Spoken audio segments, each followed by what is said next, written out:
Controversy reigned on day one of the third test as England made a fighting comeback in Perth.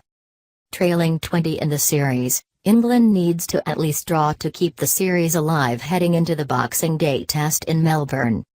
An unbeaten 174-run partnership between Dawood Malan and Johnny Bairstow has certainly given the tourists control of the third test, but there were still flashpoints of friction between the two teams.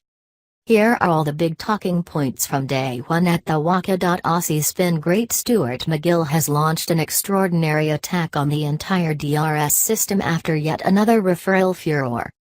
Controversy erupted again in the second session of play when England captain Joe Root appeared to storm out onto the balcony of the England dressing room to protest a DRS decision which saw Mark Stoneman dismissed caught behind in an overturned review. Stoneman tried to fend off a head-high Stark delivery which the Australians maintained brushed a glove en route to wicket-keeper Tim Paine, who leapt high and, at full stretch, caught the ball with one hand. Umpire Mary Erasmus gave Stoneman not out, but the Australians reviewed, with one replay appearing to show the ball brushed the English opener's glove which wasn't holding the bat. When replays using noise technology indicated a sound, television umpire Liam Dar gave Stoneman out. As Stoneman trudged off, English skipper Joe Root appeared at the chain room door and seemingly urged him to stay on the field. But after initially hesitating, Stoneman walked off. A later replay from a different angle showed the correct call was made as the ball flicked the opener's glove which was holding his bat.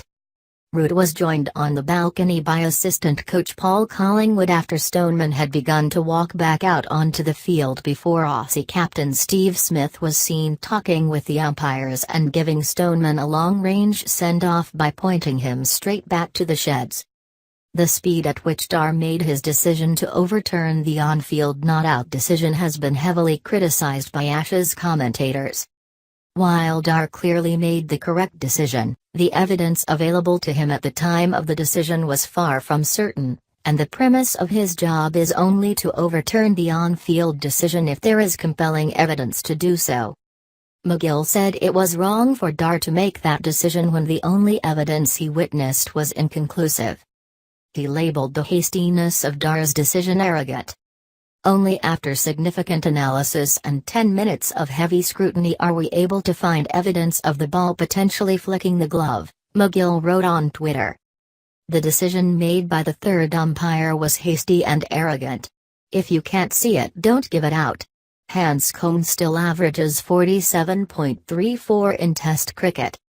His demotion comes after his awkward technique was exposed by the moving pink ball under lights in Adelaide. It's heartbreaking, it really is, Hodge said. One of the things he'll look at is, well, I'm averaging 47 in Test match cricket, how's that bad? I don't think Australia's bowling issue is a problem. I think people outside have just made a judgment call looking at his technique, thinking, well, at the moment I don't think he's going to get a run. In my opinion, he should have got another test. His technique is the same as it was 6 months ago. It's just that he's getting out. But for my mind, if you're averaging 47 at number 5, that's pretty good. So these are the heartaches that sport brings. I'm glad I'm past that, where I don't have to deal with the mental angst that you go through. Hodge said he hopes Aussie selectors have been honest with Hanscom in their public declarations he was only dropped because of the flat WACA deck. What you can't deal with is getting told they're picking an extra bowler, then you watch the test match and Mitch doesn't bowl that much. They're the things that haunt you as a cricket player, he said. Marsh bowled 7 overs on day 1. Former Aussie spinner Gavin Robertson also took aim at Australia's move to drop Hanscom.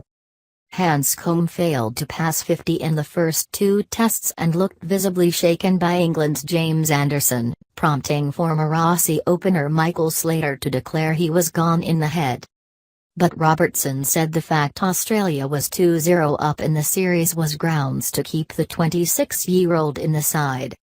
Unbelievable, if they drop him, I just can't understand it, he told Fox Sports News 500. It's like saying, look, mate, you're averaging 47 but you've had a few bad tests, so we're going to drop you to teach you a lesson.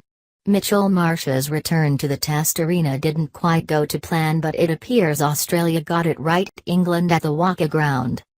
Marsh, who replaced Peter Hanscom in the side, dropped a simple catch at slip and went wicketless from his 7 overs on a tough opening day. But with Australia spending the whole day in the field, Marsh's handy overs were crucial in giving pace trio Mitchell Starc, Pat Cummins and Josh Hazlewood a rest. Marsh was looking for a hole to hide in when he dropped Mark Stoneman at first slip when the opener was on 52. "That's the worst feeling in cricket," Aussie Test great Ian Healy said. Former Australia captain Ricky Ponting called it an absolute sitter, and England great Kevin Pietersen also spoke about the ease in which Marsh should have taken the catch. "There is really nothing worse in cricket.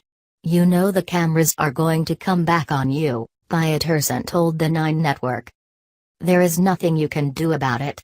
The slower it comes now on your television screen, the easier this catch looks.